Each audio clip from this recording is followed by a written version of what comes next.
اللہ سے ملا ہے، لیکن جس وجہ سے ملا ہے اس وجہ کا نام ہے محمد رسول اللہ. ملا اللہ ہی سے ہے اور ملے گا بھی اللہ سے، لیکن ملنے کی وجہ محمد رسول اللہ. نبی علیہ الصلوۃ والسلام فرماتے تمہارے اعمال میری بارگاہ میں ہر جمعرات کو پیش کیے جاتے ہیں. اتنی بات ہو گئی نہیں، آگے سنیے. اگر وہ اعمال اچھے ہوتے، ان کان حسنا حمدت اللہ، اگر وہ اچھے ہوتے ہیں نا تو میں الحمدللہ پڑھتا ہوں. سورہ نمل کو ذرا محسوس کیجئے گا. حبیب آپ الحمدللہ پڑھیے. اب میں اپنے آپ کے غلاموں پر سلام پڑھ رہا ہوں. سبحان اللہ.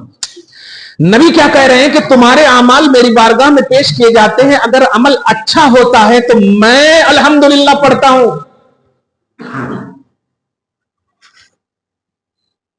اللہ نے کہا مصطفیٰ کو الحمدللہ پڑھی. آپ کے غلاموں پر میں سلام بھیج رہا ہوں، الحمدللہ پڑھیے. خدا کی جانب سے سلام آنا مصطفیٰ کے الحمدللہ پڑھنے کی دلیل ہے. میں اشارہ کر رہا ہوں، ہو سکتا کیچ کر لیں آپ. گویا مصطفیٰ کی بارگاہ میں صلاۃ و سلام پڑھنے والے اللہ کی توحید، یعنی اے میرے حبیب الحمدللہ آپ پڑھیے جو آپ پر سلام پڑھتے ہیں. آپ سمجھے اس بات کو؟ اللہ کا یہ آرڈر ہے، اللہ کا یہ حکم ہے، میرے حبیب الحمدللہ پڑھیے. اور نبی کہہ رہے ہیں تمہارے اعمال پیش کیے جاتے ہیں. اس سے آپ کو ایک ذہن دے رہا ہوں میں کہ یہ نہیں کرنا، یہ نہیں کرنا، یہ نہیں کرنا، یہ نہیں کرنا، یہ نہیں کرنا، اس وقت نہیں کرنا، اس وقت نہیں کرنا. یہ نئے کرنا نہیں پیش کیے جاتے ہیں، کرنا پیش کیے جاتے ہیں. اس لیے آپ کو کرنا ہے. اب آپ یہ بھی سمجھ گئے ہوں گے جو کہہ رہے ہیں نہیں کرنا، وہ نہیں چاہتے ہیں کہ آپ کے گردن میں نبی کی غلامی کا پٹا ہو. لیکن نبی کہہ رہے ہیں تمہارے اعمال پیش کیے جاتے ہیں، تمہاری نماز نہیں، تمہارے حج اور زکات نہیں، اعمال. اور اعمال کا جو اسٹرانگنس ابھی دیکھا، سلام اللہ بھیج رہا ہے، ثواب عطا کر رہا نہیں کہا، سلام بھیج رہا ہے. اس لفظ سلام پر غور کریں آپ. سلام بھیج رہا ہے. نماز میں ثواب کیوں نہیں، اللہ پاک نے یہ کیوں نہیں رکھا تحیات میں، تحیات للہ والصلوات والطیبات الثواب علیک یا ایھا النبی، بول ثواب ہو آپ پر اے میرے نبی. لیکن السلام علیک، یہ لفظ سلام کو محسوس تو کیجئے.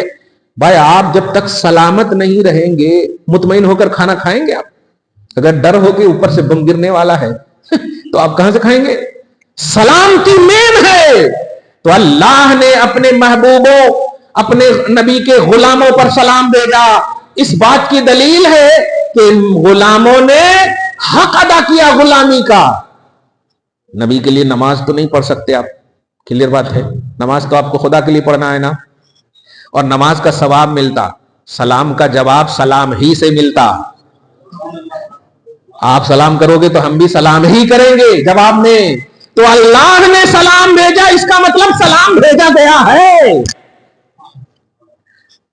ہم ان پر سلام بھیج رہے ہیں جو آپ پر سلام بھیج رہے ہیں. سبحان، آپ پڑھیے الحمدللہ. تمہارے اعمال ہر جمعرات کو میری بارگاہ میں پیش کیے جاتے ہیں. خدا کے واسطے 24 گھنٹے میں ایک بار تو ضرور پڑھا کرو آپ، قسم خدا کی. کون بول رہے ہیں چھوڑ دو ان کو، کہ میرے اعمال پیش کیے جاتے ہیں. بابا تو اپنے اعمال کی فکر کر. اور جب پیش کیے جاتے ہیں کہتے ہیں اگر عمل اچھا ہو تو میں الحمدللہ پڑھتا ہوں. اور آگے تو مصطفیٰ کی خیر خواہی اور غم خواری کا اندازہ ہی نہیں لگا سکتے. کہتے وَإِن كَانَ غَيْرَ ذَلِكَ، اور اگر عمل اچھا نہیں کرتے ہو نا تو میں اللہ سے تمہارے لیے گناہ کی معافی مانگتا ہوں، اور تم پر میرے آقا کی عنایت نہ سہی. منکرو کلمہ پڑھانے کا بھی احسان گیا.